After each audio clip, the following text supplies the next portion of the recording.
3-on-2. Lillard, a sidestep triple try. It's in. Morant has Allen on a wing. Ja to the rim.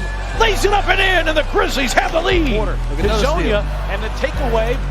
Melton. Grizzlies with numbers. Lob. Morant! Oh, baby! Timeout, Portland. This is a certified hood classic. Blazers Grizzlies. This one snuck up on me, man. This ended up being my favorite game from yesterday. Out of the 3 that everyone watched, well, they all ended up close. They all came down to the final minutes, but I think Wab put it best when he said on Twitter that the final minutes of this game just felt like straight game breaker on both sides. So I kind of wanted to break down how the last plays of this game went, because there were crazy momentum shifts the entire game. 1 minute it looked like it was the Grizzlies game, then it looked like it was the Blazers, and it was just back and forth. Yet this is a star-driven league, and the team with stars prevailed. And it made me very sad that CJ and Lillard aren't actually contending, because man, their offensive packages are worth more than just knowing that they're a surefire playoff exit every year no matter how far they make it. And I think the way they dictated the Grizzlies at the end of this game really showed that. Alright, so nothing special here happens play-wise. This is just about CJ's bag. He's going to immediately attack and get by Ja here. Weak help from Jaren Jackson, and a lot of players could find themselves in trouble. Dillon Brooks is right there for the help. There's not a clear pass to Yusuf Nurkic. There's help right behind him, and instead he goes up with a floater off the wrong foot. Right leg, right hand.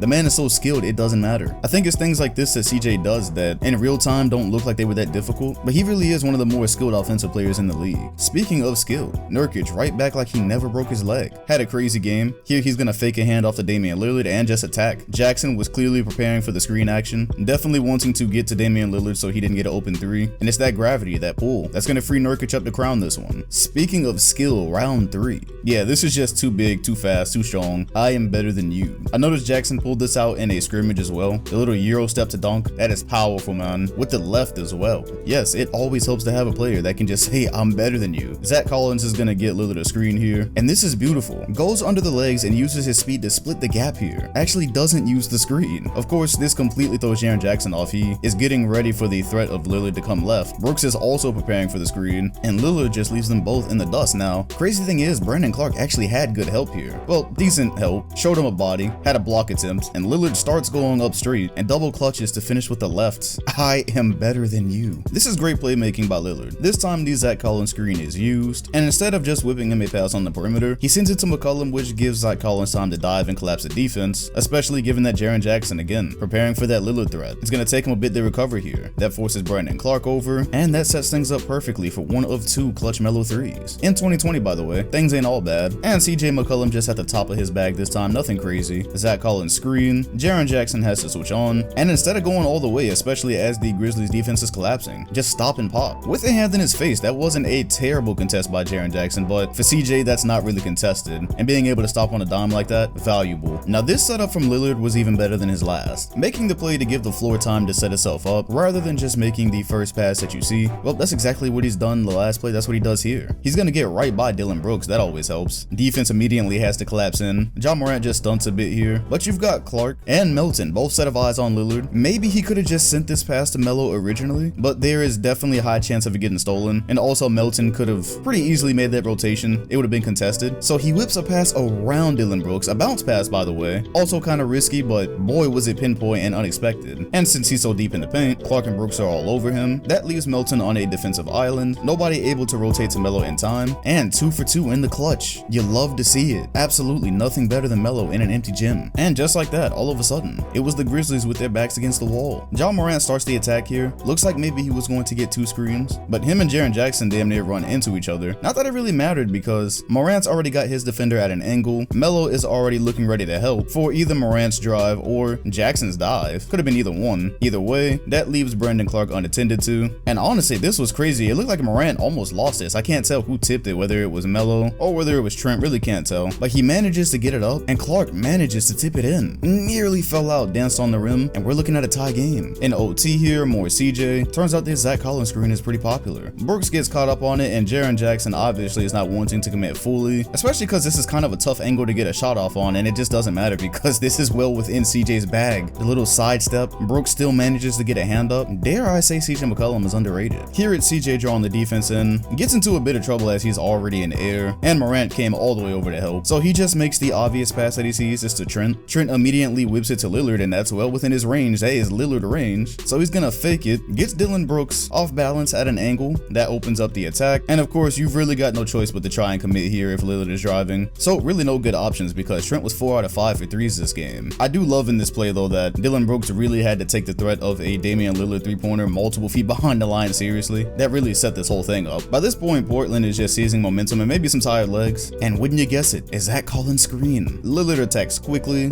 gets the commitment here from Clark, really just go ahead and forces that switch. And Lillard is confident in this matchup. This is one he thinks he can take, goes in with the left. And Clark apparently not wanting the foul here, never really gets a good contest at it, never gets his body in front of him, and Morant just watches. But I also have the feeling that a real Morant show right here would have just led to another Trent 3. And this is what you have your stars for, just one after the other. More screen action. However, Lillard is gonna let CJ create here with only about 7 seconds off on the shot clock, and he just goes to work. There's nothing to break down here. My goodness. This is late in an overtime game. Just a couple of crosses, a bit of a step back. Dillon Brooks didn't even play bad defense here, but CJ just kept reaching deeper and deeper into his bag as this game went on. And for the finishing touches, because there were some screw ups and it came down to this, once again, just one-on-one on Lillard Island. Not even a screen this time. He's gonna blow right past Melton. Brooks is gonna stunt a bit here. Morant is actually gonna come all the way over, and it doesn't matter. I am still better than you. Double clutch, avoids Morant. Other side of the rim, avoids Jaren Jackson. The finish. Man, look, I'm not on board with Charles Barkley. I have no faith in this Blazers team beating the Lakers in the first round, but if they ever get a contending team around him and McCollum, and hopefully before it's too late, man, will this be something to watch, because these two can really ruin a defense and they can just take turns doing it. And with that win, Portland pulls within 3.5 games of the Memphis Grizzlies. And of course, if there is a 4-game difference between the 8th and 9th seed, that will trigger a play-in. So that was a very important game, very well scheduled by the NBA. Yet whether Lillard can keep his playoff streak alive remains to be seen. Let me know what your favorite game or moment from yesterday was, and be sure to hit the like button, comment, and sub if you enjoyed. Also hit the bell next to my name if you want notifications every time a video drops. Thanks for watching, and I'll see you all on the next one.